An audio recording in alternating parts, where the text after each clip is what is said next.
ముందు చెప్పిన ఈ వీడియోలో కేవలం రీతు గారి గురించి మరియు సంజన గారి గురించి మాత్రమే మాట్లాడబోతున్నాను. ఆల్రెడీ నేను నా ముందు వీడియోస్ కూడా చేశాను అన్నమాట.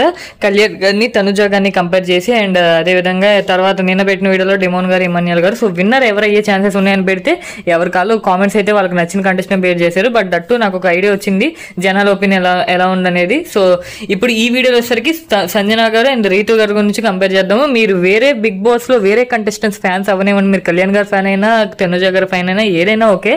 బట్ మీరు ఈ వీడియో ఇక్కడ వరకు చూసారంటే ఖచ్చితంగా మీకు బిగ్ బాస్ అంటే ఇంట్రెస్ట్ ఉంటేనే చూస్తారు. సో ప్రతి ఒక్క కంటెస్టెంట్ మీద ఎంతో కొంత ఒపీనియన్ మీకు ఉంటేనే ఈ వీడియో ఇక్కడ వరకు చూసుంటారు. సో అందుకే మిమ్మల్ని అడుగుతున్నాను అనమాట.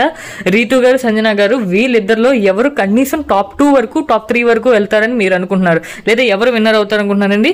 రీతు ఆర్ సంజన అనేది కామెంట్ చేయండి అనమాట. సో చూద్దాం ఎవరి పేరు ఎక్కువ వచ్చుదని. మీరు వాళ్ళకి ఫ్యాన్ కాకపోయినా సరే మీరు బిగ్ బాస్ చూసే వాళ్ళు అయ్యి ఉంటే మీకు వాళ్ళపై ఒక ఒపీనియన్ ఉంటుంది కాబట్టి ఆ ఒపీనియన్తో వేరే వాళ్ళ గురించి ఆలోచించకుండా ఈ వీడియోలో ఉన్న వీళ్ళిద్దరి గురించి ఆలోచించి వీళ్ళిద్దరిలో ఒకరి పేరు కామెంట్ చేయండి. సో చూద్దాం ఎవరి పేరు ఎక్కువ వచ్చుద్ది అనేది. అదే అనమాట.